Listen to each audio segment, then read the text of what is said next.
Hi guys, this is Faye and welcome to my vlog. For today's video, I'm going to show you on how to poach an egg the easiest way using microwave oven. Very convenient din to sa mga taong busy sa work at gusto ng mabilis at healthy snack in less than 10 minutes. Here are the things that we need. I have here 1 cup of water.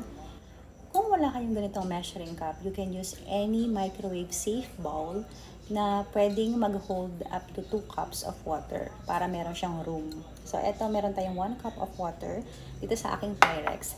And then, you need to put a teaspoon of vinegar. Ayan. And then, yung ating egg. So, ikakarak lang natin siya. Make sure ayos yung pagkakarak, syempre. Para hindi natin masira yung yolk. So, look.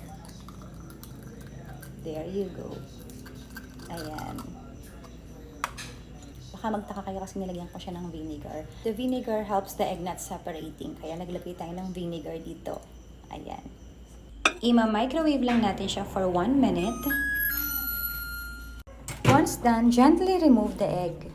Dito naglagay lang ako ng salt and pepper for seasoning. Kung mahilig kayo sa spicy, you can also put hot sauce for taste. Now that our egg is done, let's take a look how it turns out. Let's go!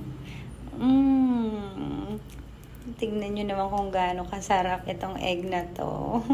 Tamang-tama lang yung pagkaluto ng ating poached egg. And I'm excited to taste it. Here's the final look.